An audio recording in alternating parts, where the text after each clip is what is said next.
Hi friends, welcome back to Joshrika channel. ಬೆಳಿಗ್ಗೆ ಎದ್ದರೆ ಎಲ್ಲರ ಮನೆಯಲ್ಲೂ ಒಂದೇ ರೀತಿಯಾದಂಥ ಚಿಂತೆಯಾಗಿರುತ್ತೆ.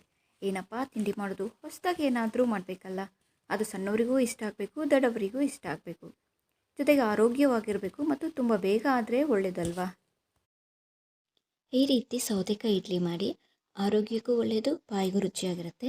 ಬೆಳಗಿನ ತಿಂಡಿಗೆ ಮಕ್ಕಳ ಲಂಚ್ ಬಾಕ್ಸಿಗೂ ಸಹ ಇದನ್ನು ಕೊಟ್ಟು ಕಳಿಸ್ಬೋದು. ಇದಕ್ಕೆ ಯಾವುದೇ ಸೋಡಾ ಏನೋ ಬಳಸದೆ ಇದನ್ನು ಇನ್ಸ್ಟೆಂಟಾಗಿ ತುಂಬ ಬೇಗ ಮಾಡಬಹುದು. ಮೊದಲಿಗೆ ನಾನಿಲ್ಲಿ 1 ಕಪ್ ಆಗೋಷ್ಟು ಮೀಡಿಯಮ್ ರವೆನ ಒಂದು 2-3 ನಿಮಿಷ ಹುರಿದಿಟ್ಕೊಂಡಿದ್ದೇನೆ.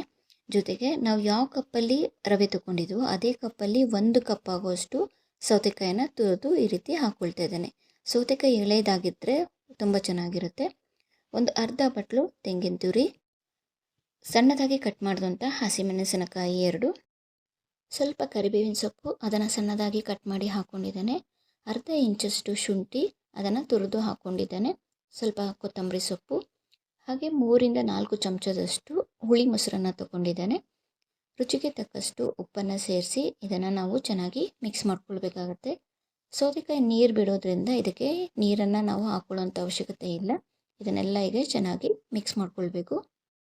ನೀರನ್ನು ಸೇರಿಸಿ ಹಿಟ್ಟನ್ನು ತೆಳುವಾಗಿ ಮಾಡ್ಕೊಳ್ಬಾರ್ದು. ನೋಡಿ, ಈ ಹದದಲ್ಲಿ ಇದ್ದರೆ ಸಾಕು. ಈಗ ಇದು ರೆಡಿಯಾಗಿದೆ. ರವೆ ನೆನೆಬೇಕು. ಒಂದು 10 ನಿಮಿಷ ಹಾಗೆ ಮುಚ್ಚಿಡ್ತಿದ್ದೇನೆ. ಅಷ್ಟರಲ್ಲಿ ನಾನಿಲ್ಲಿ ಒಂದು ಒಗ್ಗರಣೆ ಹಾಕ್ಕೊಳ್ತಾ ಇದ್ದೇನೆ. ಬಾಣಲೆಯಲ್ಲಿ 2 ಚಮಚದಷ್ಟು ಎಣ್ಣೆ, ಸ್ವಲ್ಪ ಸಾಸಿವೆ, ಹಾಗೆ ಸ್ವಲ್ಪ ಗೋಡಂಬಿಯನ್ನು ಹಾಕ್ಕೊಳ್ತಾ ಇದ್ದೇನೆ. ನಿಮಗೆ ಬೇಕಾದರೆ ಹಾಕ್ಕೊಳ್ಳಿ, ಇಲ್ಲಾಂದರೆ ಸ್ಕಿಪ್ ಮಾಡ್ಕೊಳ್ಳಿ. 2 ಚಮಚದಷ್ಟು ಕಡಲೆಬೇಳೆ, 1 ಚಮಚ ಉದ್ದಿನಬೇಳೆ, ಹಾಗೆ 1 ಚಮಚದಷ್ಟು ಹೆಸರುಬೇಳೆಯನ್ನು ಹಾಕ್ಕೊಂಡು ಹೀಗೆ ಫ್ರೈ ಮಾಡ್ಕೊಂಡಿದ್ದೇನೆ.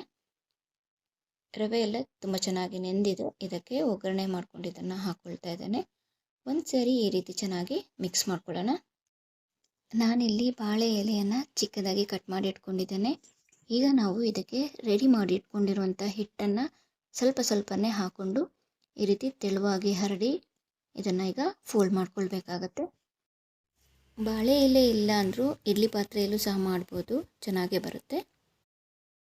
ಈ ರೀತಿ ಎಲ್ಲ ರೆಡಿ ಮಾಡಿ ಇಟ್ಕೊಳ್ಳೋಣ. ನೋಡಿ, ಇನ್ನೊಂದು ನಾನು ಮಾಡಿ ತೋರಿಸ್ತಾ ಇದ್ದೇನೆ. ಇಡ್ಲಿ ಪಾತ್ರೆಯಲ್ಲಿ ನಾನು ನೀರು ಕುದಿಯೋಕೆ ಇಟ್ಟಿದ್ದೆ. ನಾವು ರೆಡಿ ಮಾಡಿ ಇಟ್ಕೊಂಡು ಇಡ್ಲಿ ಇದನ್ನು ನಾವು ಒಂದೊಂದೇ ಇಟ್ಬಿಟ್ಟು ಈ ರೀತಿ ಇದನ್ನು ಒಂದು 20 ನಿಮಿಷ ಬೇಯಿಸಿದರೆ ಸಾಕು.